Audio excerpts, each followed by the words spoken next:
Let's talk about mole and gram calculations. In a previous video, you learned how to use balanced chemical equations to predict how many moles of reactant will produce a certain number of moles of product. Now it's time to take that one step up and go to grams, that is mass, and make predictions that you can measure in the lab. Let's remind ourselves, if we ask how many moles of magnesium oxide are produced from the reaction of 0.1 mole of magnesium and 0.05 moles of oxygen, here's how you do it. First, you write a balanced chemical equation. You should be familiar with this one because you did the experiment.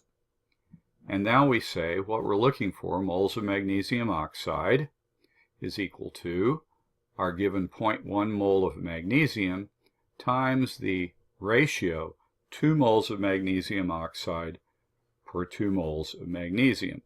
Moles of magnesium will cancel out, and we're left with 0.1 moles of magnesium oxide, which makes sense because 1 mole of magnesium gives you 1 mole of magnesium oxide.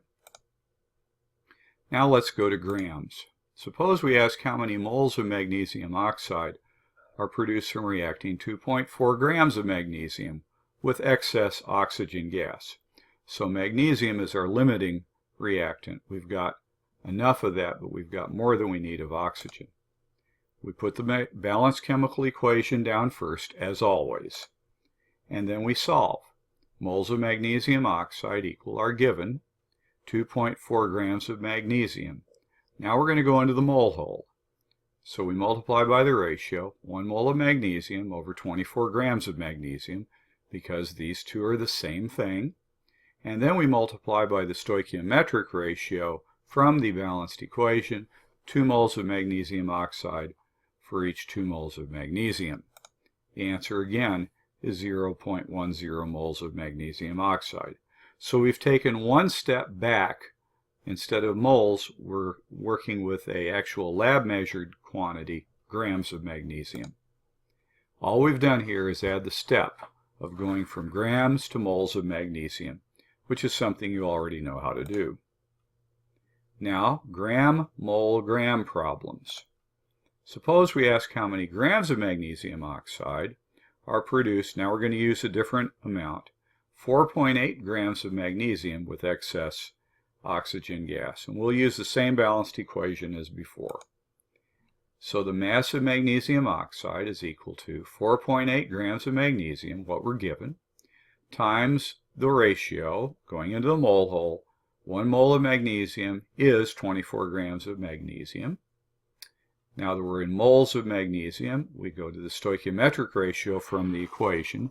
2 moles of magnesium oxide are formed from every 2 moles of magnesium. Now we come out of the mole hole and we multiply by the ratio 40 grams of magnesium oxide to 1 mole of magnesium oxide, because these two are the same thing. Answer, 8.0 grams of magnesium oxide, which is 0.2 moles. Makes sense because it's a little less than twice the mass of the magnesium, and oxygen atoms are smaller than magnesium atoms, 16 for oxygen, 24 for magnesium. So the general strategy in solving these problems is to write the balanced chemical equation so that we know how many moles of A give us how many moles of B. We note the number of moles of each chemical, so you have the stoichiometric ratio. And then the mathematical equation, we solve for grams of B. It's equal to the given grams of A times the ratio, this is the molar ratio, 1 mole of A over the molar mass of A. We then multiply by the stoichiometric ratio from the chemical equation. However many moles of B are formed from however many moles of A. So we're still in the mole hole here. And then to come out of the mole hole, we multiply by the molar mass of B. Once we have that, we plug the numbers in and we solve. After we plug the numbers, we've already got the units. And then finally, we check to see if the answer makes sense. So, for example, in the stratosphere, oxygen absorbs ultraviolet light and condenses to ozone, O3. This is the equation. 3 moles of oxygen give you 2 moles of ozone. So how many moles of ozone would be produced from 160 grams of oxygen gas? Well, moles of ozone, again, is equal to 160 grams of oxygen gas, what we're given, times, we're going into the mole hole, there's 1 mole of oxygen and 32 grams of oxygen. And then we're going to multiply by the stoichiometric ratio, 2 moles of ozone for 3 moles of oxygen, and the answer is 3.33 moles of ozone. The number of moles goes down from 5 moles in the 160 grams, 5 moles of oxygen gas, but that same number of grams is only 3.33 moles of ozone. You may know that ozone is sometimes used in water purification because it is very, very fine oxidizing agent and goes after bacteria, tooth and toenail. There is a textbook problem. Given the unbalanced equation for the burning of ammonia, oxidation of ammonia, if 824 grams of ammonia are reacted with oxygen, how many moles of NO are formed, nitrogen monoxide? Well, we balance the equation first, and we see the ratio is 4, 5, 4, and 6 for the reactants and products. So we solve. Moles of nitrogen oxide, nitrogen monoxide, are equal to the given 824 grams of ammonia. Now we're going into the mole hole. We multiply by 1 mole of ammonia per 17 grams, and then by the stoichiometric ratio, which is 4 to 4 or 1 to 1. And so the answer is 48.5 moles of nitrogen monoxide. This is also called nitric oxide in an older method of naming. Here's another problem. Acetylene production is made from calcium carbide reacting with water. You may be able to see this in a demonstration by the teacher. It forms acetylene, also known as ethyne, and calcium hydroxide. If 32 grams of calcium carbide are consumed, how many moles of water are needed? So now this is a reactant problem. Well, the same thing we do every time. We solve for the moles of water, and that's equal to the 32 grams of calcium carbide times the ratio that gets us in the mole hole. There's 72 grams of calcium carbide in a mole. Then we multiply by the molar ratio from the balanced chemical equation, the stoichiometric ratio, and we find it's 0.889 moles of water are needed. And if the problem wanted grams of water, you'd simply multiply the number of moles by what we know as the molar mass of water. Coming out of the mole hole, we multiply by 18 grams per mole. Now, it's frequently necessary to find the number of grams of reactant or product from the grams of another reactant or product. If there are other chemicals required, these problems will tell you that the other chemicals are in excess. So what you're working with is the limiting reactant. So here's a problem. What mass of sulfuric acid would be needed to react with 0.75 moles of sodium hydroxide in the reaction that is given here? Well, first of all, we're going to have to balance the chemical equation, and as you can see, this balances the equation. Now, we solve for the mass of sulfuric acid, the given 0.75 moles of sodium hydroxide. Notice, we are already in the mole hole, so we don't have to fool with grams there. We multiply by the stoichiometric ratio, 1 mole of sulfuric acid per 2 moles of sodium hydroxide.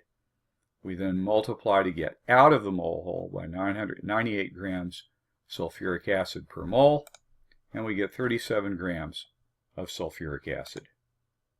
The rest of the problem is on the next slide. Here's the balanced equation again. There's what we have done so far. 13.5 grams of product. Now we're looking for the products of this reaction. So we go to 0.75 moles of sodium hydroxide.